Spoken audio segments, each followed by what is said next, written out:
Dr. Mariam Chughtai is an Associate Dean and Assistant Professor, Sayyid Ahsan Ali and Sayyid Muratab Ali School of Education, Lahore University of Management Sciences, LUMS.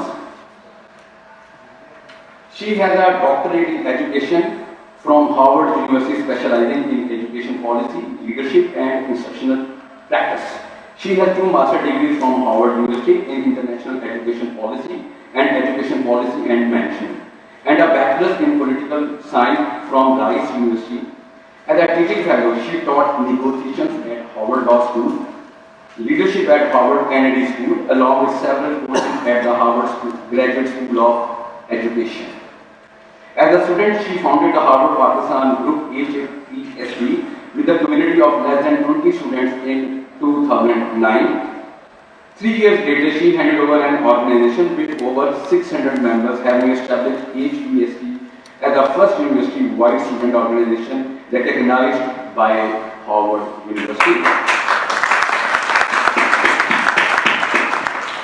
These efforts trailblazed the path for 30 other university-wide student groups to emerge in HPSB's footsteps. She was a recipient of Graduate Scholarship Program Award Jack and Cook Foundation for 6 years from 2006 to 2013. She was awarded the Graduate Student Associate Fellowship at Harvard University Middle South Asia Institute from 2012 to 2014 and received the George Eckert Institute for International Textbook Research Fellowship, Germany in 2017.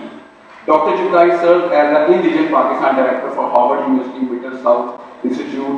Her work entails increasing Harvard faculty engagement with Pakistan for large research projects.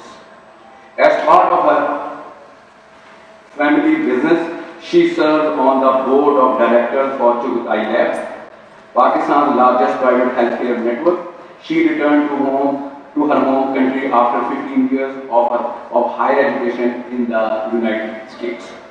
She is based in Lahore, working on her forthcoming book on the politics of making and breaking identity through history textbooks in Pakistan. Now, ladies and gentlemen, please welcome Dr. Mariam Chughtai to the podium.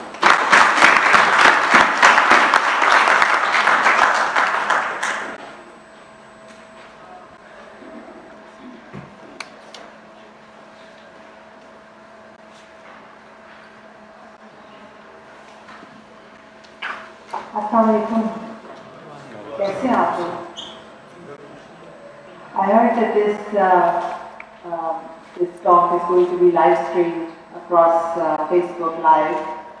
लेकिन time पे तो आप लोग आए, so I would like to speak to all of you, and whoever gets to watch it later on, it will be nice if this is of any benefit to them.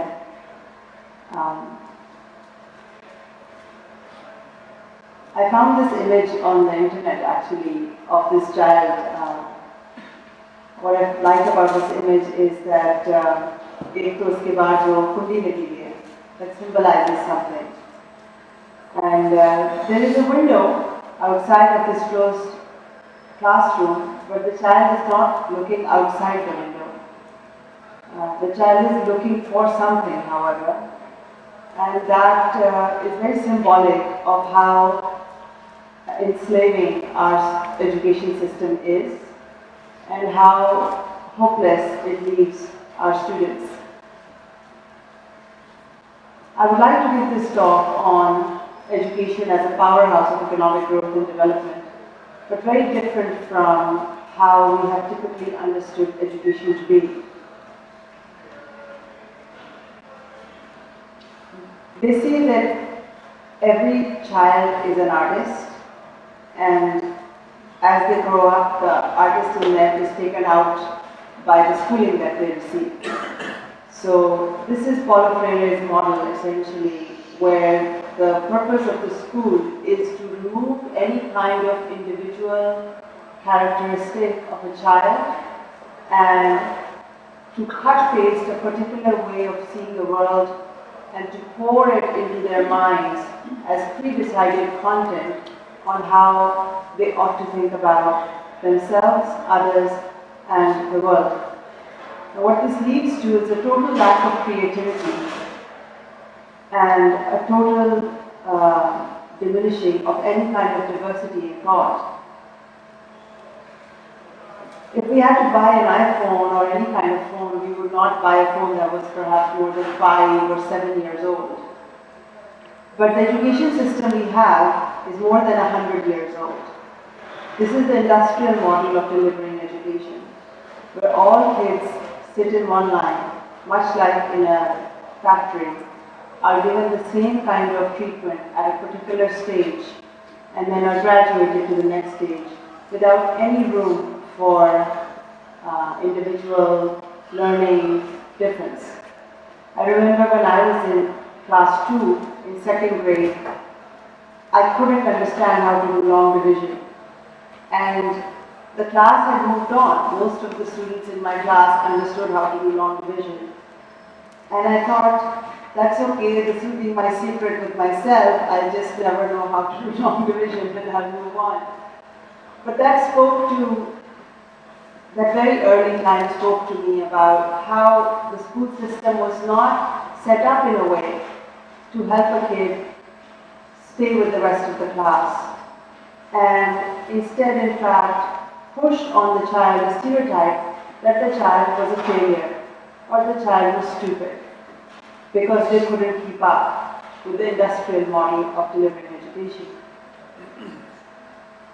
And now what technology has done, it has created the illusion of a very modern kind of an education. But in fact, what it's done is, as this image shows, just go to creativethinking.com and download all the answers.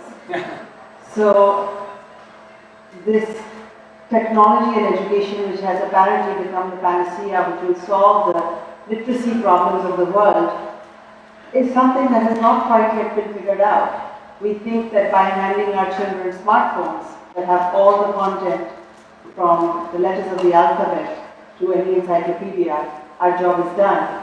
But it is not that simple. The most functional purpose of education is employment. Of course, there are much higher, more noble purposes of education, such as self-actualization, reflection. But most people go to a school or to a university so that they can move up and improve their economic circumstances. It's the reason why the drivers and the cooks in our house would work overtime so that their kids could go to a low-cost private school. I remember at LUMS, when I had just recently joined, I decided to do a quick focus group with illiterate people. Now, if I'd stayed in the US, perhaps working with the World Bank or the UN, which my qualification prepared me for, but I felt that being far away, I would not be able to understand the problems. And very quickly I realized that was true once I returned. I wanted to understand how does an illiterate person interact with education, and I had all these assumptions. Why would an illiterate person carry a smartphone? Perhaps an illiterate person who doesn't have a well-paid job would only send their child to a public school because it's free. And perhaps they would be resistant to pursuing education as an adult because it might be embarrassing. I just asked the 4 or 5 sweepers and pantry staff around my office. It was a one-person shop at the time. The School of Education was only a project then. And I realized that all of them had smartphones. All of their kids were in low-cost private schools. In fact, one person worked double shift from 6 a.m. to 12 p.m. so he could afford the fees of a low-cost private school. Because at least at a low-cost private school, a teacher was present. And at least at a low-cost private school, the teacher was not hitting the child. I don't think that needs to be the benchmark for what quality education is. But that just speaks to the demand for education and the demand for education to be that transformative power that will generate better employment for that sweeper's child. And also, all of them were fully on board with starting an adult education program, should one be offered by the government. This is a photo I took at one more event in Lahore. The bigger picture is of a jumping castle, where the rich kids are jumping and having a great time. I happened to arrive at the event a little early, on time as several of you. And the side pictures are pictures from earlier in the morning. As you can see, the sunlight is different. In the side pictures, the child laborers who set up the jumping castle for the rich kids are having a little bit of a moment to be children themselves. Now I ask you, what is the possibility that these child laborers could ever match the life of the wealthy kids? Is our education system really preparing them to break out of this social reproduction of economic class, socioeconomic class? I don't think so. I don't think that the system we have right now does that. The youth of today are going to face three different challenges. If we are to spark economic growth in Pakistan through education, there is a triple challenge that they are facing. First of all, there are so many of them. Pakistan has the highest percentage of youth, high number, 64% of our population is under 25 years old. The second issue is that the economy is shrinking or it's slowing down. And that means there are fewer jobs available to begin with. So there are more people coming looking for jobs and there are fewer jobs available. And finally, the jobs that are available are going to be outdated very soon because the disruption that is happening through technology and artificial intelligence is not going to have the jobs available for people who are about to graduate for them when they have graduated. So if you are graduating hundreds upon thousands of people who can be coding or adding data, all of those jobs, accountancy, all of those jobs will be extinct in a matter of a couple of years. So it's a triple challenge. And then if we were to really imagine what should an education system look like which would respond to this kind of a challenge. Currently, if you were to even quadruple the number of jobs that are available, you still cannot meet the demand of the number of young people that are coming up looking for jobs. And if you give them the kind of education that is being offered right now, you will create a lot of frustration because these people would have spent a large number of years and the opportunity cost of wages lost and graduate with degrees but no jobs. The principal of home economics recently, a couple of years ago, told me that she hired an MS graduate as the gardener in home economics because he needed a job. So this is the reality that we are facing. This is a photo I took at a school in Kasur. And I look at the promise in the eyes of these girls. And there was no electricity, as you can tell that the infrastructure isn't top class either, though it is much better than many schools across Punjab. And I wonder, as we look back into these eyes, are we really able to look them straight in the eye and say that we have you covered? We have done our part for our next generation. I don't think so. What happens then is that this becomes a prime opportunity for several saviors, quote unquote, to come by with a hero narrative. Insert your favorite politician's name and you will have a scheme that is going to come and solve all the problems. However, the problem with the hero narratives that we have heard so far is that they're all deficient in one way or another. Otherwise, we would not have the persistent, stubborn education dysfunction that we see in Pakistan. It's not that the solutions don't exist.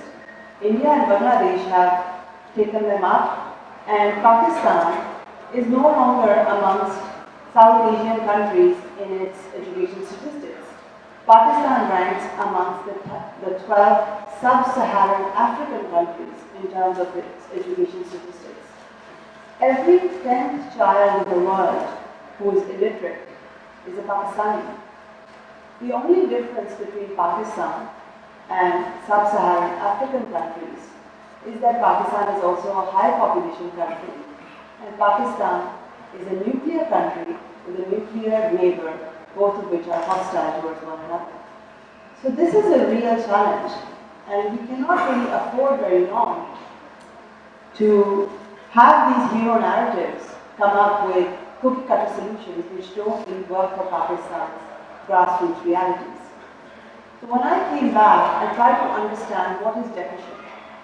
And in my understanding, the main difference was that the nexus between research, policy, and practice is frequently broken.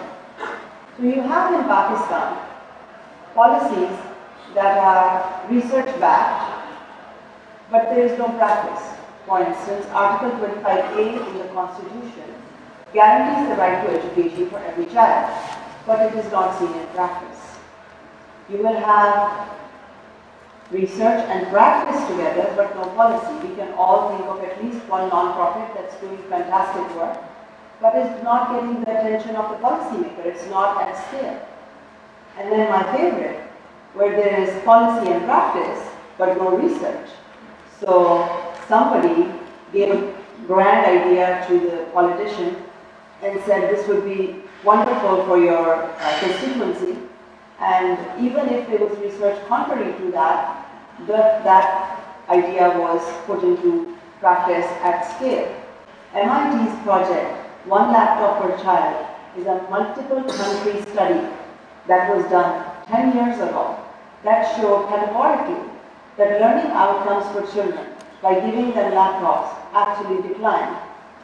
Yet we have laptops going out to kids with the illusion that this is going to bring educational change or jobs.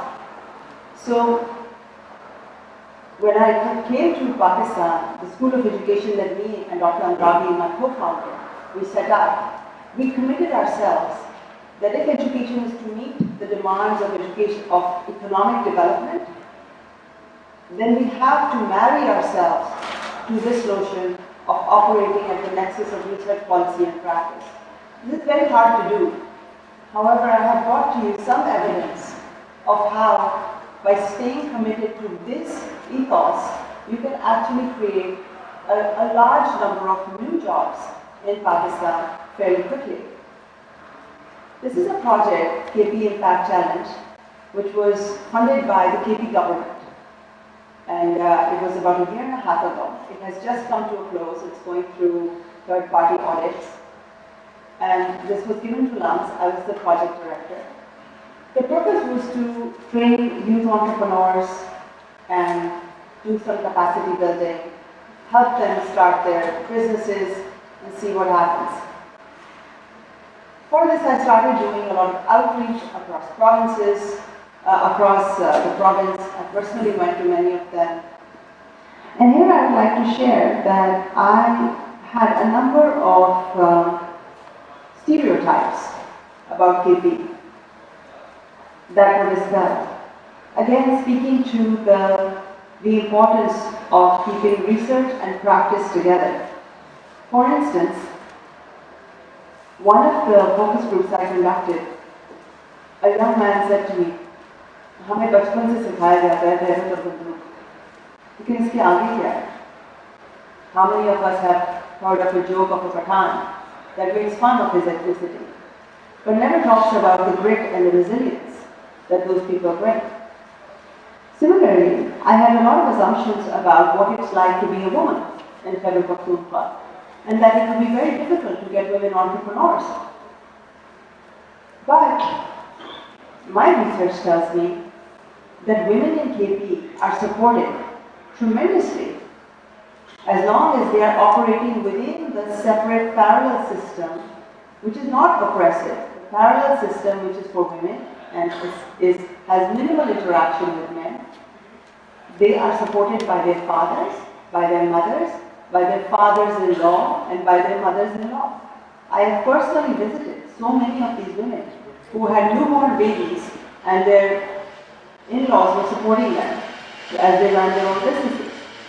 So,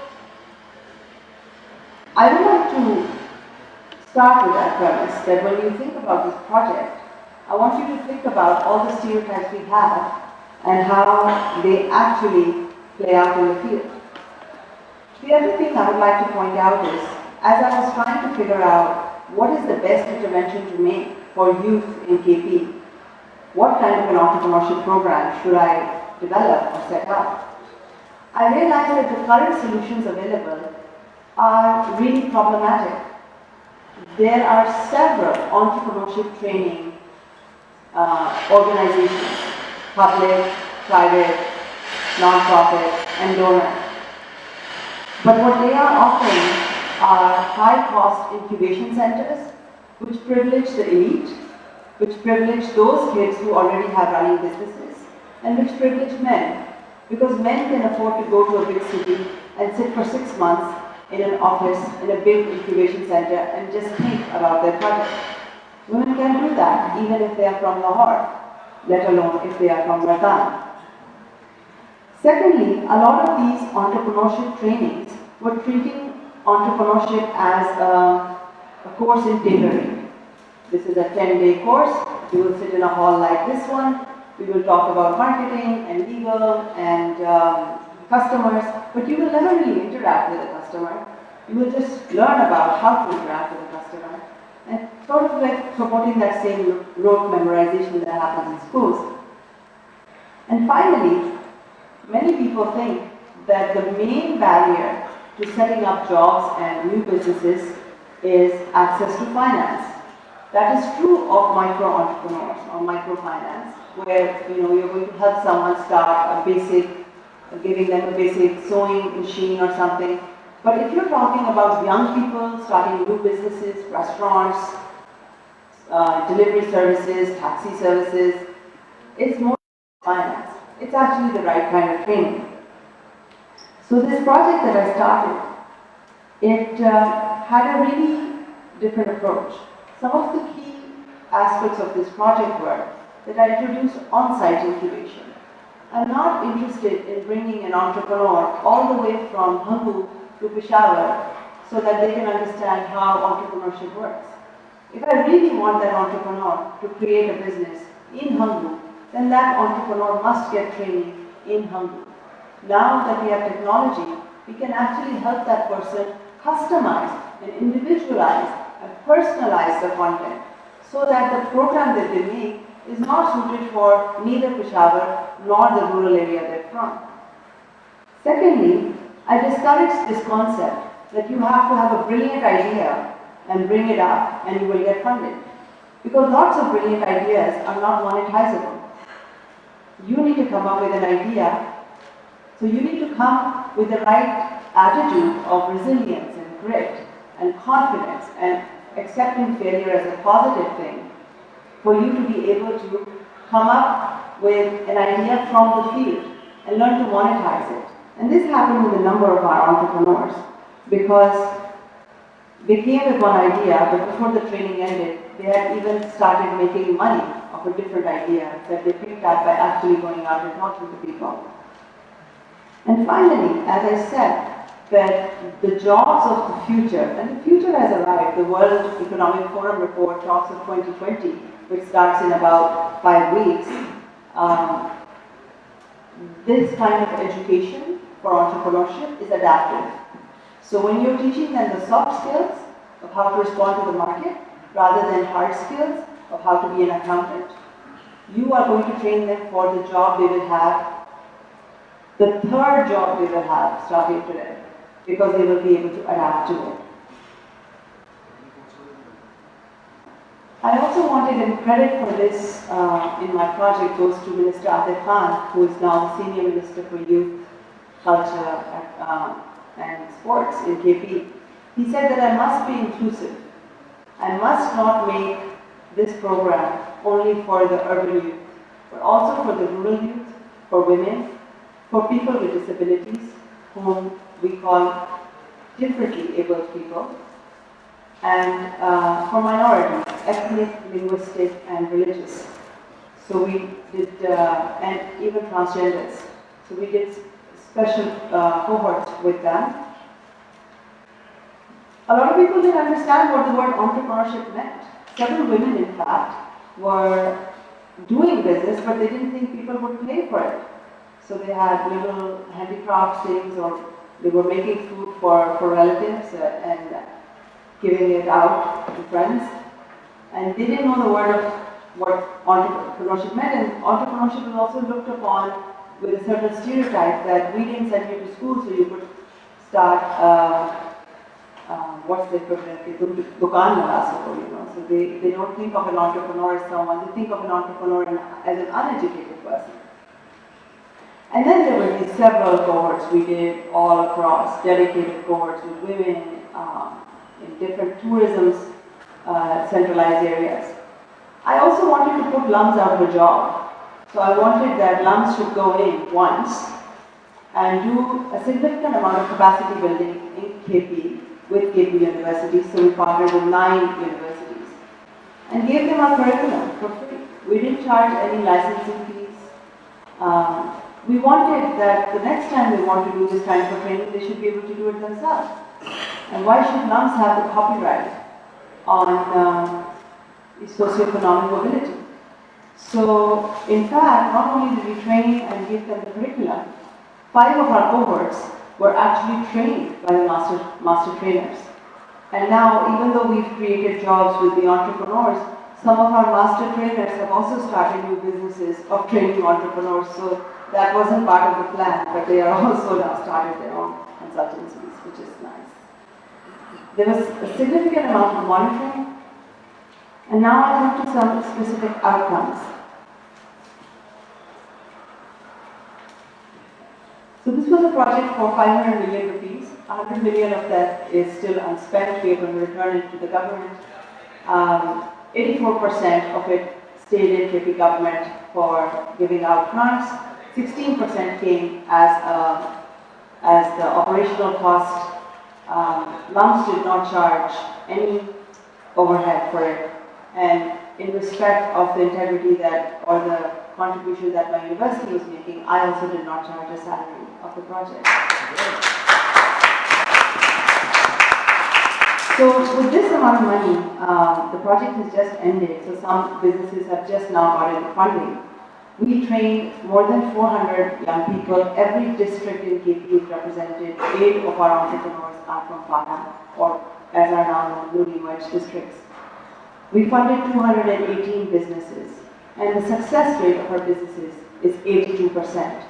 The success rate of the other kind of trainings that I've told you, which is a fixed curriculum, is no more than 10%, which has been documented over and over again around the world in randomized controlled trials. So far, as of the monitoring that has come out just middle of October, we have created more than 1,200 jobs. And 599 of these jobs were created within the first 3 months. The average monthly salary of a new job that's created is 20,000 rupees. 93 businesses have already reached break-even. And the highest business in Mansehra has made, I think about, I forget that statistic, but right now 101 businesses have made 74.2 million rupees in revenue so far. 67 of my CEOs are women, which I'm very happy about. And 12 of my businesses are by minority groups. A particular one of my favorites is a person who is in a wheelchair who has invented an electric motorcycle in which a differently abled person can drive it around for themselves or as a source of income. So another stereotype I had about KP was that they would only go in certain businesses, certain sectors. But that wasn't true. There is representation of all the way from poultry to perfumeries to polyester dairy, silkworm farming, all kinds of industries were represented. And here are some quotes. This is by Omar Abid. पहले मैं लोगों के पास काम करता था, आज लोग मेरे पास काम करते हैं. I'm sorry I cannot read over here, but it's too far from me. पहले लोग मेरी डिग्री देखकर नौकरी करने का मशवरा देते थे, अब वो मुझे नौकरी देने का मशवरा देते हैं. This is Rubina. स्टार्टअप चलाने के बाद मैंने खुद को जॉब सीकर नहीं समझता, बल्कि खुद को जॉब क्रिएटर समझता हूँ. हम केपीआईसी के मशहूर हैं कि इन्होंने आज मुआशरे में हमें एक मकाम दिया. So this is another picture I took. This is not in KPIC, but these are two girls in Nalkar Valley village who are off to school. And I want to share with you some more quotes. And you will see, we'll play a video after this also. Sana Amin is a woman from Vardhan, and she has started a business. And one of the quotes, it's very interesting for me. She says, मैं चाहती हूँ कि औरतें पर्दे में रहें, बेशक पर्दे में रहें, मगर अपने आप को दिखाएं. And it is a strange kind of a comment. It's almost a paradox in that comment. But I recently presented research from KPIC at the largest South Asia conference at University of Wisconsin-Madison. And the ultimate feminism and all those debates are very alive over there.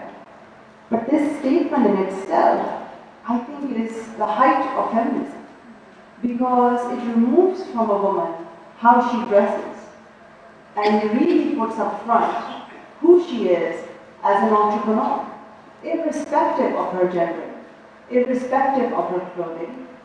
And I found that to be coming from Khyber Pakhtunkhwa, a woman in Vardhan, so she is a student at the Women's University in Vardhan. I believe it is her story, if not her colleagues, that once she got accepted in KPIC, she has been able to pay off every semester fees by her own income, not as a burden to her parents. And then Master Dean, who has started a business in stitching, we did her site visit and interview 15 days after her wedding. She's been married into a family that is completely illiterate, but understands the value of education. She's the only one. She has an MS, a master's. And when my research assistants went and interviewed her, she still had mehndi on her hands. They sat in the bride's room with the decoration and the fancy sheets and interviewed her there. And none of her family members could understand Urdu, and they were force-feeding them Mongoli. But they knew that this was important, and they supported her in this business. A business of ours, this is something that I have proposed to the KP government and also the government of Punjab. We'll see how far it goes. That we saw that in this project, sometimes even before the government's check for the grant that came through, the business had started to make money. And that makes me think that could it be that money in fact chokes a business, or maybe sort of is dampering of the entrepreneurial potential? So perhaps we should run some research-based experiments on this, that there should be some businesses that should be forced to stand on their own feet without any money. And I think that it will work, because in Mansehra we were doing a tourism-focused cohort, and a team of 6 people in our cohort, they went out to interview tourists for their tourism-related business. And they came across a laborer who was looking for a job, and a little bit down, they came across a business that was looking for a laborer. So they started Calm.com to just match laborers with businesses. And then Abid Aslam, who's slide I showed you earlier. He has a business in Drosh, which is higher up than Chitral in KP. When I got off my car over there with my research team, this person shook my hand. People in Punjab don't make eye contact with me. That is the level of stereotype we have about people in Pakistan. I have more barriers as a professional woman in Punjab than I did moving about in Pakistan. And I want you to understand that KP youth, I'm not going to say they are the same as youth in Punjab. I will say they are different because they are more resilient. They are post-conflict youth. They have a lot more grit and they are a lot more talented. Sumaira Khilji has started a company called She Can. She's a one-person company. She's a taxi driver. She drives a taxi to help women go from one place to another. And so she learned to drive to be a part of this project. There are many, many stories, I guess. I think what we can do now is we can go to the video, and after we do the video, then I'd be happy to take questions. And I will leave you with this, that if we keep doing what we're doing, we're going to end up where we're heading. So we have to really understand that education has to be redefined with entrepreneurship as a central piece to it. Entrepreneurship, the soft skills that come with entrepreneurship need to be a part of the curricula, no matter at the school level, at the district level, provincial or national level. It is already happening in India. Kejriwal has made it compulsory in Delhi schools that entrepreneurship is part of the school curriculum. Modi's government has a huge plan for putting entrepreneurship front and center. 30% of the world's millionaires are in India. How is that possible? It's because of entrepreneurship. And we really need to think about this seriously, because education truly can be the driver of economic growth and development. Thank you.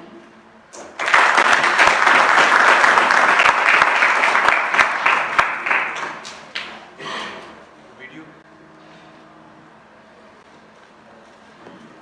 Let's be forget.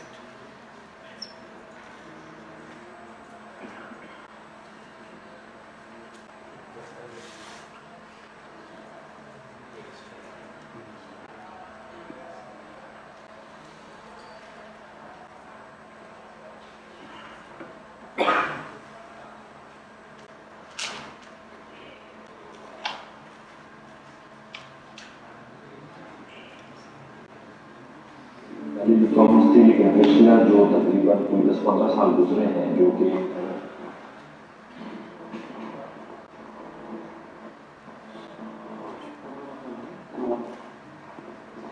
Problems थी, लेकिन पिछला जो तकरीबन कोई 10-15 साल गुजरे हैं, जो कि टेररिज्म पीक कर रही है हमारे सूबे में, इस वजह से और भी एक्टिविटी कम हो गई थी, सोशल एक्टिविटीज कम हो गई थी। Small businesses are the heart of the economy. बिल्कुल इकोनॉमी जो है वो चलती है आपकी स्मॉल और मीडियम साइज बिजनेसेस। जो छोटे बिजनेसेस होते हैं वो रोजगार देते हैं, वो इकोनॉमी में पैसा जो है वो लाते हैं, वो पूरी इकोनॉमी को चलाते हैं। और अगर एक ग्रांट मिसाल के तौर पर 10 लाख रुपए की ग्रांट मिलती है और उसके नतीजे में 2 से 3 साल में न सिर्फ ये कि उस शख्स को या आप लोगों को नौकरी मिलती है, अपने साथ 5 से 10 लोगों को नौकरी देते हैं, तो वो उसका जो इम्पैक्ट हमारी इकोनॉमी पे है वो 10 लाख रुपए से कहीं ज़्यादा है। इस प्रोजेक्ट का डिजाइन में नम से लेकर, इस आइडिया में नम से लेकर पेशावर में गई। मैंने पेशावर में इसके फोकस ग्रुप्स किए, तरह तरह के नौजवानों के साथ बैठ के समझा कि उनकी प्रॉब्लम्स क्या है। अब केपी के नौजवानों को केपी की कल्चर को और केपी की प्रायोरिटीज को रिस्पेक्ट देना चाहते थे।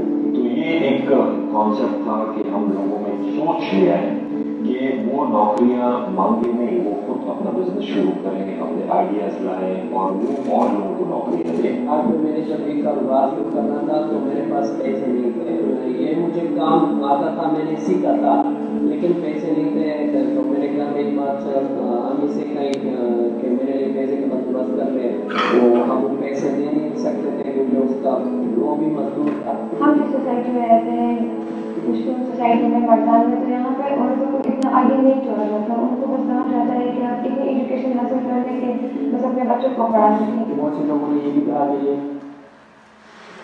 Assalamu alaikum, मेरा नाम सोहेल राणा है, I'm one of the MAP member and wonderful presentation. Many thanks for coming up and giving us this insight of what is happening in education and what should happen in fact. And especially great efforts at KPIC, it's amazing. बहुत चीज़ों का पता ही नहीं लगता जो कि हो रही हैं इस मुल्क में, अच्छी चीज़ें हो रही हैं बट वो आगे नहीं पता है। So I'm very much with you that entrepreneurship should be promoted as a medium of education right from school up to the professional institutes ताकि हम उसी हिसाब से बच्चों को करें। But मेरा थोड़ा सा different है question. When I was a child studying in school, there was great respect for teachers, and teachers were treated like above board kind of people. Or I remember one of the day, one of my math teacher somehow he got mad at me and he gave me a good lesson. So I came home. I told my father that teacher gave me a good beat. So my father said, you must have done something wrong, and he gave me a slap as well. So respect for teacher was much immense in the old system of education and in old culture of education, which we don't find it now. And I think that is one of the barriers also for the young youth, that they are more into internet and games and all those things instead of going into creativity and adding on more things. So do you think the old method of education where respect for teacher was there was better, or the present method of education? Thank you. I think that's a fantastic question, because I have had the privilege of having so many wonderful teachers, even as they were not my favorites when I was a student. And I owe a great deal of my success to teachers, even those that I did not like. Because I consider teaching to be a very noble profession. I'm teaching myself at LUMS, and it takes a lot of time and personal investment. But let me tell you one other thing that has changed from that time. Currently, our teachers are not teachers. They are polling agents, they are babysitters. They are supposed to gather votes for politicians come the time of election. And many of them are given jobs out of the political quota that is given to politicians. It is not right for us to blame teachers. Because one teacher who has a classroom of 200 kids, what kind of instruction is going to happen? I just finished a training at KPIC where I'm training some government officials on how to use leadership content for solving problems in primary schools in 4 districts of Punjab. And the kinds of stories that are coming out, honestly, at the end of the day, I ask myself, how did we get here? What have we been doing for the past 10-15 years? I'll give you an example. I was doing a case study with one of them, and she is an education district officer in Faisalabad. She was saying that she was trying to, the principal was repeatedly absent from her job, so she was trying to get the principal replaced. The principal would have an approach with someone higher and would get reinstated, and then she would go to someone higher and get her replaced. The principal would go to someone even higher and get reinstated. And that was the problem she was describing. And in the process, there was one other thing, that the principal wasn't sure if the sweeper was coming to the school or not. And one day, a snake came into the school, it bit a kid, and the child died. Now, the child's death wasn't the main failure in the case, but for me, it was very disorienting. Because then I had to pause the class and I said, what do you mean? Bachche ki death ho gayi. And the rest of the crowd, there were about 20 of them in the training, they said, madam ऐसे हो जाता है, बच्चे मर जाते हैं, पंखा गिर गया बच्चे मर गए, छत गिर गई बच्चे मर गए. Do you expect these teachers to deliver anything? I think the system has failed our teachers. And for us to say that we don't respect our teachers, I think the system has disrespected our children and the adults that are charged with teaching.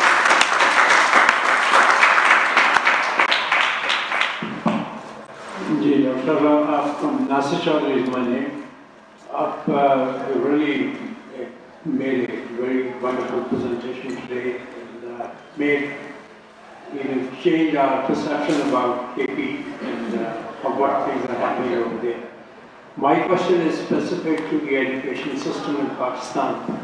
We have a parallel system of English medium and Urdu medium, and then also if we take it a little further, rural versus the urban areas education system.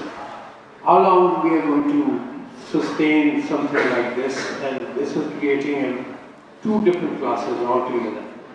आपके ज़हन में कोई इसका हल या आप you see how it can be resolved? Thank you. मुझे लोग पूछते हैं कि कोई सिंगापुर से बताएं कोई बेस्ट प्रैक्टिसेस, कोई फिनलैंड से बताएं best practices. Finland is smaller than Lahore Defence. So let's just get the sense of scale right, first of all, when we're thinking of Pakistan's education challenges. The other thing is that when we look at high quality schools, even as there are several low quality schools, it makes us understand that there is nothing inherent in Pakistani children or Pakistani people that we cannot deliver good quality education. There are models that we are able to execute within this context. I mean, within a 5-mile radius of Lums, you will have the most elite Lahore Grammar School with the University of London external program, and you will have Nishad Colony schools. So they coexist. And that's why I think that we need to stop looking outside and we need to look inside as to what needs to be scaled up.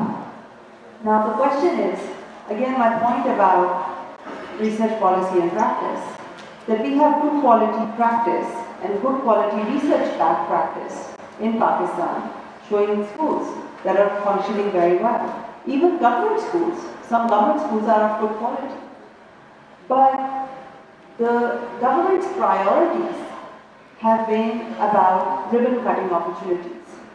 For instance, the Danish Schools project that was set up, I think with the cost of one Danish school, you could make easily more than 100 high schools.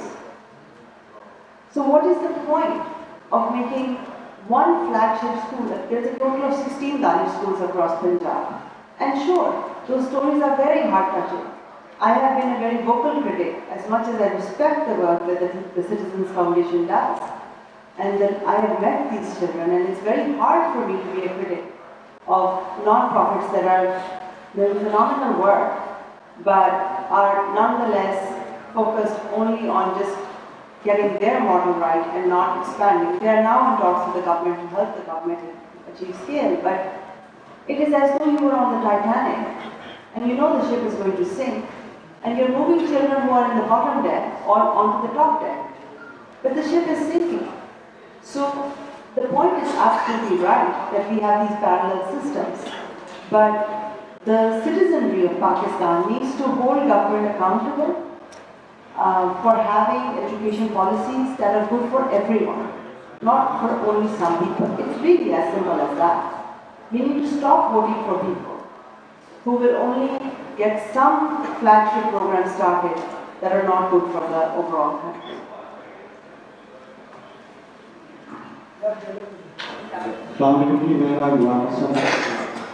The question is entrepreneurship. Now, for entrepreneurship, that's fine that you should include it from right from the beginning, but there needs to be an ecosystem as well.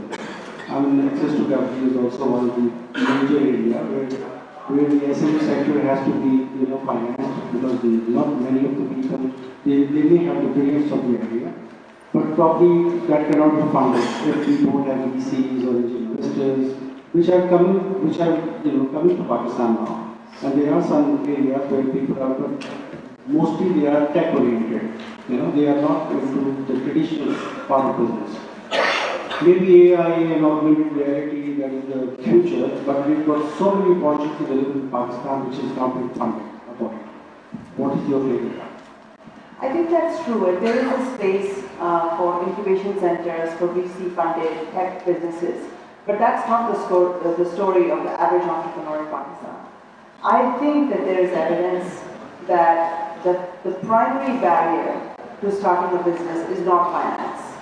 It may be amongst the top 3 barriers, but it can certainly, some level of economic activity can be generated from the data that I have seen with just better quality training. Not the kind of training that is being currently delivered, which is very expensive and meant for a particular demographic, but the kind of training that can be customized to people. I think the evidence that I have seen that even though access to capital remains an issue, but schemes like the Prime Minister's Kamyab Jawan program now are making access to capital easier. But what good is that capital if the only thing you're going to do is not create, 2 million entrepreneurs, but 2 million indebted youth? If you're going to not give them the right training and give them access to finance, then you're going to do the exact same thing that happens in schools. That you put a child through 10 years of schooling, and it's bad schooling. When the child fails, society labels that person as a failure, whereas it was the school's failure. And the person themselves was smart. And they internalized that stereotype that maybe I am stupid. And you're going to do the same thing with the youth in Pakistan. If you don't give them the right training, it doesn't matter how much money you give them. Because entrepreneurship is not something that can be taught like I said, like a cooking course or something. It's a mindset shift, it's an identity shift. And that is where the world is going, to understand employment and economic sector, training people for soft skills, which will respond to the kinds of jobs, the new kinds of jobs that are coming. So I would humbly push back on that I don't think access to finance is the primary barrier. In fact, it can actually be a distraction. So, my name is Faiz Bhuda. I'm also running a small energy training center in Lahore. So my question is that with the time we are looking at these tuition centers, academies, they are increasing. And now there's a huge army of tuition centers. Do you think that they are adding value in the education system, or what's your point of view? The tuition centers is a direct response of the market through supply, meeting the demand. It means, first of all, it's an indication that the current formal education system is failing somewhere, which is why the tuition centers are stepping up and lots of people are responding by paying a lot of money to tuition centers. Secondly, if tuition centers alone, so let's say there was a new kind of a tuition center that could also guarantee a job. I can bet you that that kind of a tuition center would also start making a lot of money. Because right now tuition centers only offer that you would be able to get a certain score in an exam or certain grades. Which is again an example of how the system is dysfunctional and misaligned with the market. The fact that tuition centers exist tells me two things. That it's a myth that there is no money in education. There's a lot of money to be made in education. You can ask any parent who has a kid in school. And secondly, the tuition centers are a symptom indicative of the deeper problem that our education system is not matching the supply of youth to the demand of employment. In fact, there was an interesting report that came out, I forget the publication, but it was a reputable international one. That Pakistan has an interesting paradox where it has amongst the highest amount of unemployment and also amongst the highest number of people looking for a job.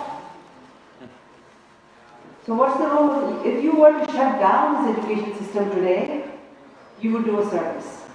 Because you would stop distracting people with a fake solution.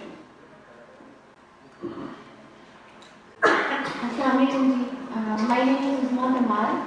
Mariam, I strongly agree with what you said that entrepreneurship should be a part of the curriculum. But teaching entrepreneurship, as you said, is not like teaching any other subject.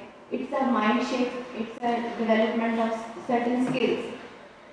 I think it's not just enough to teach entrepreneurship as a subject, but also there should be a focus of government for providing the opportunity and ease to the young entrepreneurs.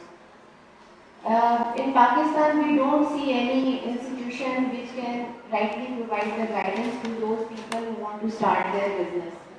We have many business consultants, but unfortunately they have nothing to do with business. उन्होंने जिंदगी में कुछ शायद कभी business नहीं किया होता, लेकिन वो business consultancy कर रहे होते हैं. So मैं जब मैंने अपनी एजुकेशन कंप्लीट की तो मैं अपना काम शुरू करना चाहती थी, बट मुझे किसी ने एडवाइस किया कि before you start your own business, you should get some practical exposure, and for that you should join some company or corporate sector. You should serve corporate sector first. So I served corporate sector for around 15 years, and last year I started my own company. So here, if I could, अगर at that time मुझे right consultancy मिली होती तो वो peak time जो मैंने दूसरे लोगों का ब्रांड बिल्ड करने में किया है, 10 साल 15 साल मैंने अपने लाइफ के have given to other companies, वो मैं शायद आज अपनी कंपनी को बहुत आगे लेके जा चुकी होती. So this is a missing part in Pakistan, that we don't get the right advice or the ease or the certain guidance that somebody should get when he or she want to start his or her business. So I think इसके ऊपर कुछ काम होना चाहिए और ऐसे लोगों को मौका मिलना चाहिए जो मेंटर अगर जो अपना काम कर चुके हैं या उन्होंने एस्टैब्लिश कर लिया है. They can give the better practical knowledge to the young people. Thank you, ma'am. Thank you. So इस पे देखें, I agree, entrepreneurship सिखाना, that's what I said, it's not a simple thing. But आप इतना तो कर सकते हैं ना, that you can teach a child that failure is not a bad thing.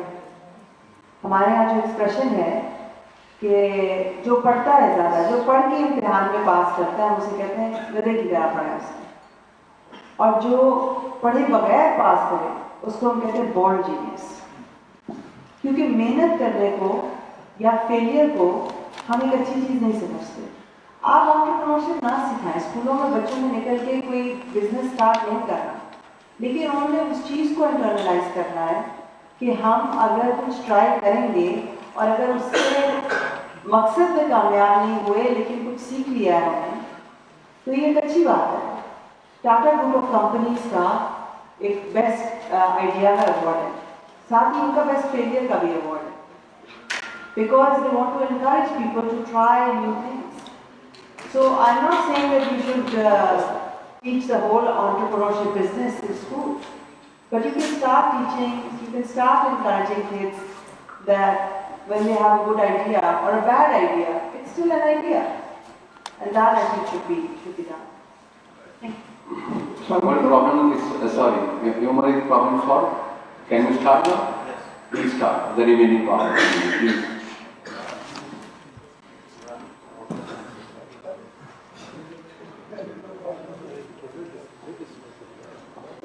It's a 4G problem. मिलती है और उसके नतीजे में 2 से 3 साल में न सिर्फ ये कि उस शख्स को या अपने को नौकरी मिलती है, अपने साथ 5 से 10 लोगों को नौकरी देते हैं, तो वो उसका इम्पैक्ट हमारी इकोनॉमी पे है वो 10 लाख रुपए से कहीं ज़्यादा है. इस प्रोजेक्ट का डिज़ाइन में लंच से लेकर, इसका आइडिया में लंच से लेकर पेशावर में गई थी. मैंने पेशावर में इसके फोकस ग्रुप्स किए, तरह तरह के नौजवानों के साथ बैठ के सब जगह उनकी प्रॉब्लम्स किया. अब केपी के नौजवानों को, केपी के कल्चर को और केपी की प्रायोरिटीज़ को रिस्पेक्ट देना चाहते थे. तो ये एक कॉन्सेप्ट था कि हम लोगों में सोच ले आए कि वो नौकरियां मांगे नहीं, वो खुद अपना बिजनेस शुरू करें, अपने आइडिया लाएं और वो और लोगों को नौकरियां दें. तो मैंने जब ये कारोबार शुरू करना था तो मेरे पास पैसे नहीं थे. ये मुझे काम आता था, मैंने सीखा था, लेकिन पैसे नहीं थे. तो मैंने कहा मेरी बात अभी से कहीं कि मेरे लिए पैसे का बंदोबस्त कर रहे, वो हम पैसे दे नहीं सकते थे क्योंकि उसका वो भी मजदूर था. हम जिस सोसाइटी में रहते हैं सोसाइटी में बढ़ता है, तो यहाँ पे औरतों को इतना आगे नहीं छोड़ा जाता, उनको बस कहा जाता है कि आप इतनी एजुकेशन हासिल कर लें कि बस अपने बच्चों को पढ़ा सकें। बहुत से लोगों ने ये भी कहा कि ये मैरिट कर नहीं होगा, ये सब बड़े बड़े लोगों के बच्चों को दिए जाएंगे, तो वैसे ही अपना टाइम ज़ाया कर रहे हो। Education testing and assessment firm के नाम से मैं बिजनेस चला रहा हूँ। हम लोग टीचर्स की कैपेसिटी बिल्डिंग पर काम करते हैं, जिसमें प्रोफेशनल डेवलपमेंट सेंटर हमारा काम कर रहा है, क्योंकि टीचर्स की सलाहियत को बढ़ाता है, जिसकी मदद से वो जाकर स्कूलों में बेहतरीन तरीके से बच्चों को पढ़ा सकते हैं। टेक्सटी जो है वो एक मोबाइल एप्लीकेशन है जो लोगों को वर्चुअल टूर्स देती है ताकि वो लोग ये प्लान डिसाइड कर सकें कि उन्होंने कहाँ पर घूमने जाना है और उन्होंने कौन सी जगह पे जाकर स्टे करना है। लंच के दौरान हमें ट्रेनिंग पता चलता है कि ब्रांडिंग होती है, नेम होता है, लोगो होता है और रजिस्ट्रेशन करानी पड़ती है ताकि हमें पहचान मिले। जो हमें ट्रेनिंग दे रहे थे तो हमें प्रैक्टिकली भी करवा रहे थे ट्रेनिंग। सबसे पहले तो कॉन्फिडेंस हमें आ गया, क्योंकि हम ऐसे थे कि किसी के सामने हम बात तक नहीं कर सकते थे। कस्टमर से डीलिंग हमने सीख ली, बिजनेस को आगे कैसे लेकर जाना है, एक छोटे स्टार्टअप से कैसे आगे की तरफ जाएंगे। जो प्रोसेस था वो ये था कि उनके साथ लम्स ने मिलके उनको एक कोर्स करवाया, शॉर्ट कोर्स करवाया बिजनेस मैनेजमेंट का, फिर उनके साथ थ्रू आउट एंगेज रहे और उनको गाइड करते रहे। ये मेरे ख्याल में इसकी कामयाबी की बहुत बड़ा वजह ये भी है कि उनको जो एक्सपीरियंस की लैकिंग थी वो उन्होंने पूरी करके दी। सेकंड पे क्लास में 4 लाख रुपए मिले, उससे हमने मशीन ली, कपड़ा लिया और जो कपड़े के और सामान वगैरह जरूरी था वो सारा ले लिया। KPIC से मुझे तकरीबन 14 लाख टोटल ग्रांट मिला है, जिससे मैंने अपना कारोबार शुरू किया, आगे बढ़ाया। लेकिन वाकई में आतिफ खान साहब ने उसके बाद हमारे प्रोजेक्ट को थ्रू एंड थ्रू सपोर्ट किया। तो मुझे आप यकीन माने एक दफ़ा भी किसी सीनियर मिनिस्टर किसी की तरफ से कोई सिफारिश या कोई प्रेशर नहीं आया कि किसी एक इंडिविजुअल को आप अंदर कर दें प्रोजेक्ट में या उसकी फंडिंग बढ़ा दें या किसी को प्रोजेक्ट से निकाल दें। ट्रेनिंग के दौरान सबसे पहले जो चीज़ मिली वो मोटिवेशन थी, कॉन्फिडेंस था, खुद पे यकीन और बढ़ गया कि मैं कुछ कर सकती हूँ, मुझे आगे बढ़ना चाहिए, मुझे कोई नहीं रोक सकता। हमें जो ग्रांट मिली उसके बाद हम लोगों ने 3 एम्प्लॉय, बट जैसे एक एंटरप्रेन्योर हमें उसने कहा कि पहले लोग मेरे पे हंसते थे कि तुम ये एप्लीकेशन जो फिल कर रही हो ये तुम वक्त ज़ाया कर रही हो, लेकिन अब वही लोग मेरे पास नौकरी के लिए आए। जो मैंने विजिट किया बहुत ज़बरदस्त लड़के लड़कियाँ, उनके अगर आप सोच देखें उनका पर्टिकुलर जो उन्होंने किया है तो अभी हुकूमत को मैं सोचता हूँ कि मेरा दिल चाहता है कि और उनके साथ हेल्प की जाए और उनको असिस्ट किया जाए, क्योंकि यही फ्यूचर है। अगर ये ठीक होगी तो इंशाअल्लाह ताला आने वाले वक्त में 10-20 साल में पाकिस्तान बहुत ऊपर जाएगा। लगता जब करने की ठान ली तो हवा को उसे रास्ता देना ही पड़ता है। Most effective way to do it is to do it. मंजिल से आगे बढ़कर मंजिल तलाश कर, फिर जाए समंदर तलाश कर।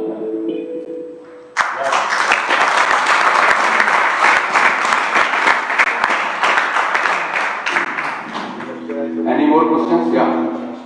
My name is Muhammad Mujahid. I work for National Bank of Pakistan. I learned that you've done a great job in the shape of lifelong learning initiatives. So, but perhaps entrepreneurship is missing among the courses offered in the lifelong learning. So, but I would suggest that if your school can take up that initiative of maybe offering an entrepreneurship program, maybe for women particularly, from your school. I guess something like cost, because LUMS is a good set of excellence that is benefiting the community. So I'll give you a question. Thank you. Well, this is a program that the School of Education is offering, but at the moment it is at very large scale. It's with the government. So I'm happy to tell you that this project was 500 million rupees, and the KP government is so happy with its success and its transparent delivery that they have gotten 2 billion rupees approved from the cabinet for its second phase.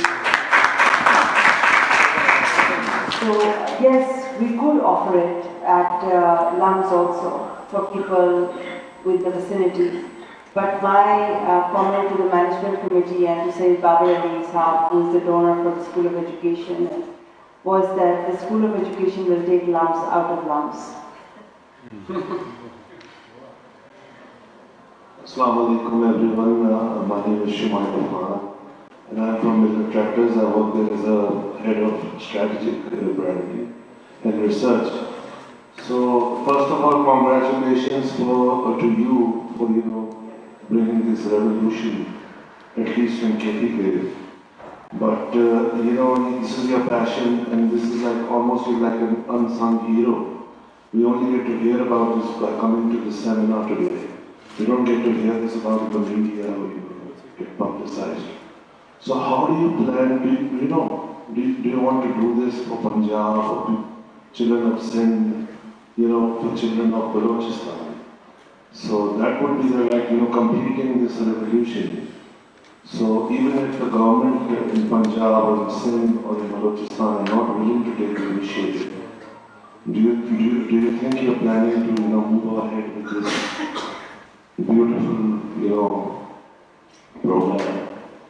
I think the only thing more dangerous than having power is having power and not knowing what you're doing with it.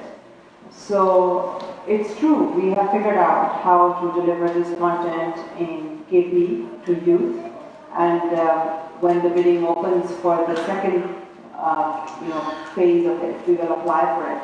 But we have approached Government of Punjab. We are open to working with Sindh and Balochistan, not necessarily through the government, but through other sectors. But first of all, the content would have to be customized. So agriculture to Punjab is what tourism is to KP. So I cannot just, that is exactly the problem I was describing earlier, that someone figured out an entrepreneurship curriculum 20 years ago, and since then now charging an arm and a leg for it, just to deliver that. I mean, the kind of salaries these consultants charge for delivering this training is insane. It's only for the rich. And I would be fine with it if at least the training was of good quality and it was actually producing entrepreneurs.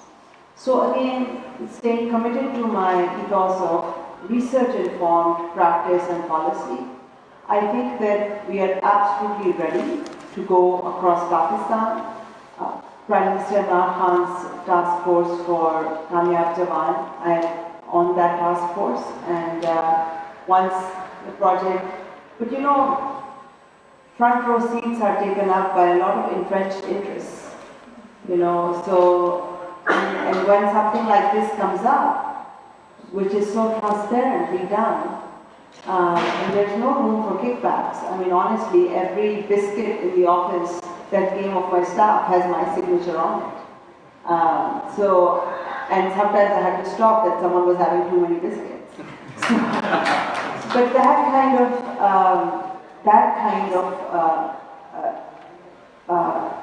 sort of ethic to work for the people of Pakistan is not welcome. You step on toes very quickly. And then there's the larger problem of just the musical chairs of ministers and secretaries. You have one, which doesn't happen as much in KP. So I'm very comfortable taking my drive from Lums to Peshawar and back, because that's a more predictable space to work in. But that said, Lums is a university for all of Pakistan. And we are very keen to customize. I have in fact made a proposal to Minister Murad Das of Education for piloting this project in 23 comprehensive schools, high schools of Punjab, which would train 2,500 high schoolers right after metric to start their own businesses. And we're not going to give them funding. We're just going to see what the training does. And it will be a randomized control trial, which is a gold standard of impact evaluation internationally. If we can demonstrate impact through that this training in fact is working in Punjab, then we should scale it up to all of Punjab. But if they were to offer me a lot of money today and say, just do it all over Punjab, I wouldn't refuse that money. Because that kind of power is a misuse of power, because I don't know what I'm doing. So, but I'm absolutely willing to work with people who are going to try and find the solutions with me at a pace that works for systemic reform. Ejaz Malik, I am from last educational family. My grandmother was a teacher, my father is a teacher, my younger brother is a teacher. My father is professor of maths. So my very simple question is teaching a profession or a passion? Can you explain a little? I think that you should not be doing any job that you're not passionate about. And expecting that teachers, passion doesn't buy your grocery. Teachers need to be compensated for the good work they do. And they need to be compensated not just in cash, but in the work environment. I think it's good for more difficult jobs to have people who like doing that kind of a job. I think that helps. But expecting that teaching should be done only by people who are passionate and therefore taking advantage of them, I don't endorse that. I do think that people who generally take up teaching tend to be people who like to give to others. And I think that's something that ought to be celebrated rather than exploited. Thank you, Mariam. Thank you for the wonderful question and answer session and very, very inspiring talk. A lot of it was new for me as well, because people don't know what good work is being done across Pakistan and how we are changing lives and what is important. Ladies and gentlemen, NAP Lahore would like to acknowledge our prestigious sponsors whose immense support makes it possible for us to have this seminar. Our main sponsor is Telenor Pakistan, while key sponsors are Limited, Guard Group, Higher Pakistan Private Limited, Imperial Electric Company Private Limited. May I now request NAP's Vice President to please present